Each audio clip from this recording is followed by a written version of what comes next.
ہے لوگوں کو خزانوں کے ڈھیر لگا دیے ہیں، کسی کو درہم دے رہا ہے، کسی کو دینار دے رہا ہے اور لوگوں کو اپنی فیور میں کر رہا ہے. اس نے کہتے ہیں مسجد میں سب کو بلایا ایک دن اور مختلف اس نے دینار کی تھیلیاں بنائی، کسی میں 50 تھے، کسی میں 100 تھے، کسی میں اس نے کہا جس معیار کا بندہ آئے گا اسی معیار کا اس کو انعام دیا جائے گا اور درہم و دینار دیے جائے. اس نے امام حسن مجتبی کو بھی کہا، مدعو کیا تھا.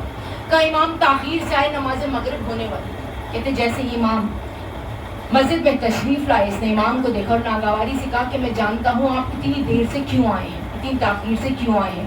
آپ اسی لیے دیر سے آئے ہیں کہ میرا جتنا خزانہ ہے وہ میں سب اہل مدینہ کو بانٹ دوں، اور جب آپ آئیں تو آپ کو دینے کے لیے میرے پاس کچھ بچے نہ اور آپ اس طرح مجھے شرمندہ کریں.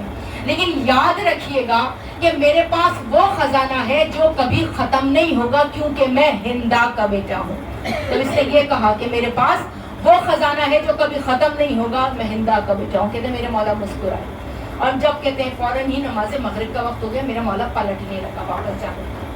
جیسے ہی پلٹنے لگا تو اس نے دوبارہ کہا کہ فکر نہ کیجئے، میں اس سے دگنا بھی آپ کو دے سکتا ہوں، اس سے دگنا خزانہ آپ کے قدموں میں ڈھیر کر سکتا ہوں، کیونکہ میرا خزانہ کبھی ختم نہیں ہوگا، میں ہندا کا بیٹا ہوں. بس کہتے ہیں جیسے ہی میرا مولا جانے لگا، ایک چاہنے والا بھی دربار میں بیٹھا ہوا تھا، ایک محب بھی بیٹھا ہوا تھا. اس نے عزت کے ساتھ نالین میرے امام کی سیدھی کر دی. جیسے ہی نالین سیدھی کی، ایک مرتبہ میرے امام نے نالین پہنی اور پلٹ کر کہا، اس درباری سے کہا کہ جاتے ہوئے یہ جتنا خزانہ ہے یہ تو اپنے ساتھ لے جانا، یہ سارا خزانہ میں نے تجھے دیا.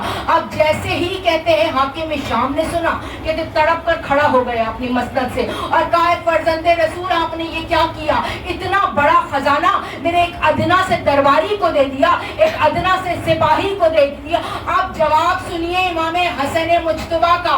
ایک دفعہ پلٹ کر حاکم شام کو دیکھا اور مسکرا کر کہا تو نے ابھی کیا کہا تھا کہ تیرا خزانہ کبھی ختم نہیں ہوگا کیونکہ تو ہندا کا بیٹا ہے. اور سن لے حاکم شام کہ میری سخاوت کبھی ختم نہیں ہوگی کہ میں فاطمہ زہرا کا بیٹا ہوں. جو فاطمہ کے بیٹے ہوتے ہیں ان کی کبھی سخاوت ختم نہیں ہوتی. اس سے بڑے بڑے خزانے ہماری ٹھوکروں میں رہا کرتے ہیں. آئندہ کبھی بھی مجھے خزانے کی لالچ نہ دینا. اور سن میں تجھے تنبیہ کر رہا ہوں کہ کبھی سوچنا بھی مت کہ تو میری زندگی میں میرے اپنے بیٹے کو جو ہے وہ خلیفہ وقت بنا دے گا. جس کی بھرپور بس کہتے ہیں یہی جملہ تھا